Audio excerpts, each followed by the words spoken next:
menjelaskan pengertian populasi dan sampel. Populasi adalah wilayah generalisasi yang terdiri atas objek atau subjek yang mempunyai kualitas dan karakteristik tertentu yang ditetapkan oleh peneliti untuk dipelajari. Sedangkan sampel adalah bagian dari jumlah yang dimiliki populasi. Oke, contohnya seperti ini. Misalnya populasinya itu siswa kelas 5. Nah, sampelnya siswa kelas 5A. Contoh lain bisa dengan populasinya itu anak PGMI angkatan 17. Populasinya, sampelnya kita bisa PGMI kelas A. Baik, di sini saya akan melanjutkan materi yaitu tentang teknik sampling. Nah, teknik pengambilan sampel adalah suatu cara pengambilan sampel yang mewakili dari populasi.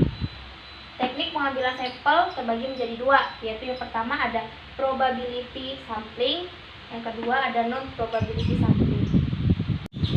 Saya akan menjelaskan tentang probability sampling. Probability sampling adalah teknik pengambilan sampel yang memberikan peluang yang sama bagi setiap anggota populasi untuk dipilih menjadi anggota sampel. Sini ada pun jenis-jenis probability sampling. Yang pertama ada simple random sampling.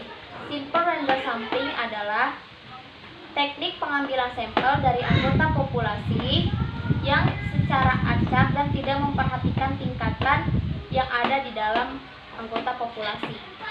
Nah, misalnya di sebuah sekolah itu ada 100 populasi. Nah, peneliti membutuhkan 30 sampel. Bagaimana cara kita mencari 30 sampel tersebut? Bisa menggunakan dengan cara simple random sampling, dengan cara undian. Caranya kita membuat 100 daftar nama, kemudian masukkan di dalam botol, lalu kita undi secara acak. 30 nama yang keluar itu bisa dijadikan sampel.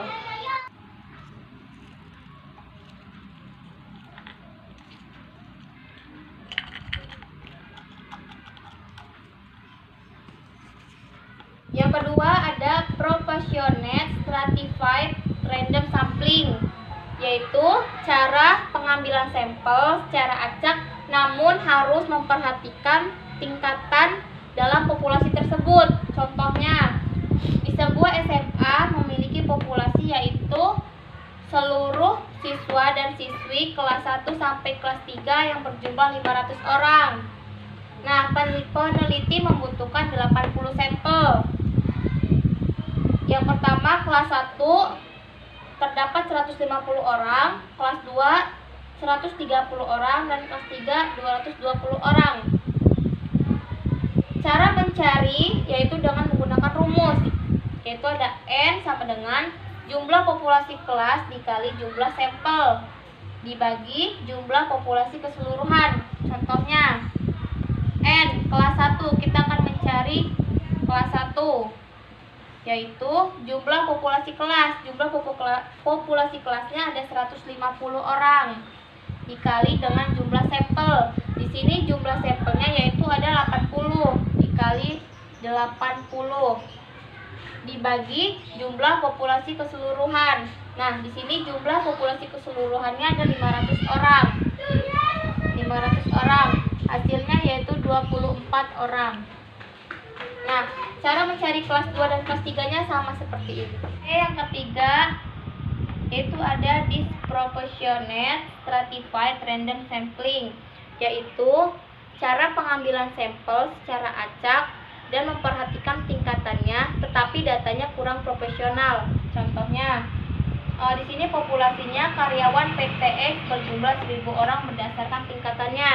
Tingkatan lulusan SMP yaitu ada 100 orang, SMA 700 orang, D3 180 orang, S1 10 orang, dan S2 10 orang. Untuk mendapatkan sampel dari data-data sesuai tingkatan tersebut melalui teknik disproportionate ini, dari data-data tersebut bisa kita lihat tingkatan yang jumlahnya paling sedikit yaitu ada di S1 10 orang dan S2 10 orang. Maka tingkatan S1 dan S2 ini ditetapkan sebagai sampel.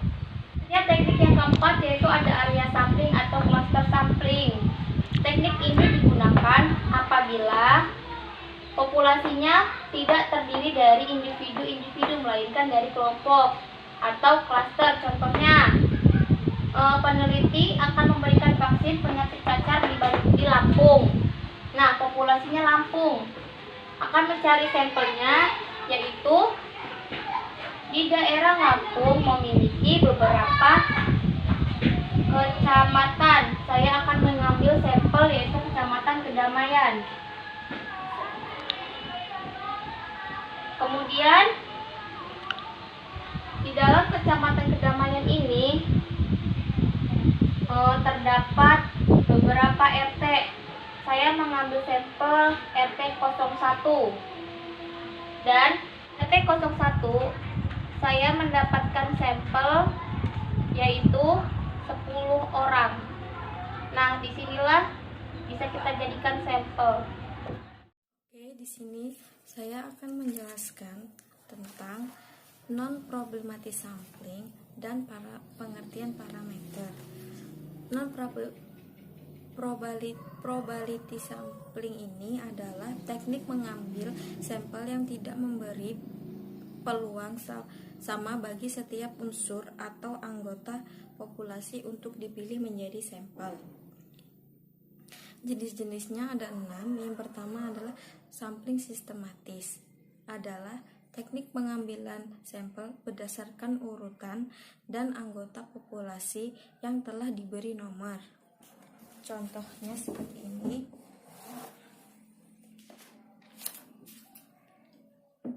Contohnya yang pertama adalah jumlah populasi 300. Sampel yang akan diambil adalah 30. Maka intervalnya adalah 300 dibagi 30. 300-nya adalah populasi, 30-nya adalah sampel yang akan diambil. Hasilnya 10. Respondent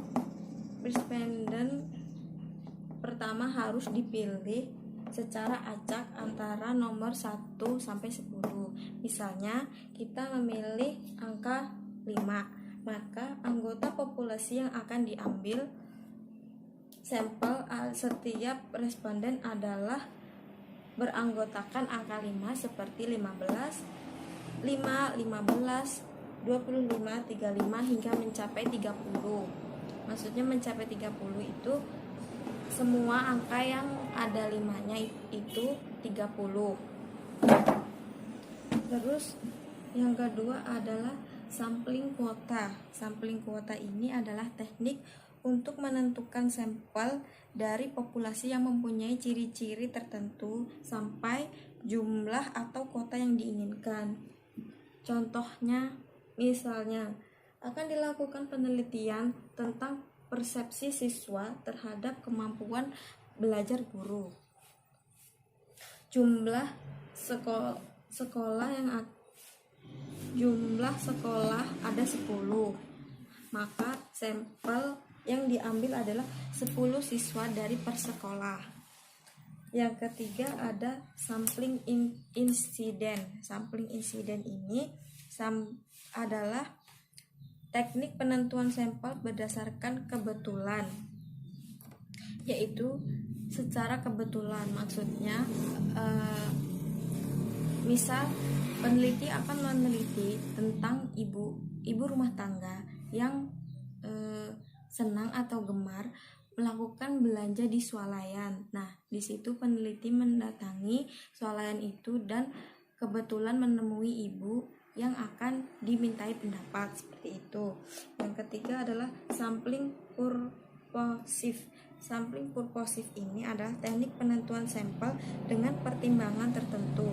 Misal akan melakukan penelitian tentang sampel makanan. Nah, peneliti harus mendatangi seseorang yang ahli dalam bidang makanan agar peneliti dapat mencatat apa yang akan dibicarakan oleh si ahli tersebut. Yang kelima adalah sampling jenuh, adalah teknik penentuan sampel yang adalah teknik penentuan sampel bila semua anggota digunakan menjadi sampel. Sering digunakan pada populasi yang relatif kecil, kurang dari 30. Contohnya, misalnya diteliti sebuah kinerja guru di satu sekolah swasta di Jakarta. Karena gurunya hanya 35, maka semua diambil karena 35 itu masih sedikit, belum terlalu banyak.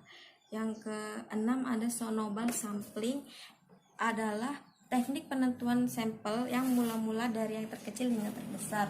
Contohnya, snowball sampling akan diteliti pendapatan mahasiswa terhadap pemberlakuan kurikulum di Gundara. Sampel ditentukan sebesar 100 mahasiswa. Peneliti menentukan sampel awalnya 10 mahasiswa. Masing-masing mencari satu mahasiswa untuk dimintai pendapat hingga mencapai 100. Maksudnya peneliti harus mencari satu-satu mahasiswa berpendapat seperti apa dan ditulis hingga mencapai 100 orang, seperti itu. Yang terakhir, membahas tentang parameter. Pengertian parameter. Parameter adalah istilah yang mendeskripsikan besaran yang berkaitan dengan populasi seperti mean, standar deviasi, dan koefisiensi kolerasi. Ketiga ini selalu dibicarakan jika membahas tentang populasi, dan perlu diingat bahwa besaran parameter dalam peneliti tidak pernah diketahui nilainya, sehingga perlu dihipotesiskan dan diuji berdasarkan data. Jadi parameter ini harus benar-benar diuji berdasarkan datanya agar dapat diteliti secara mudah. Sekian dari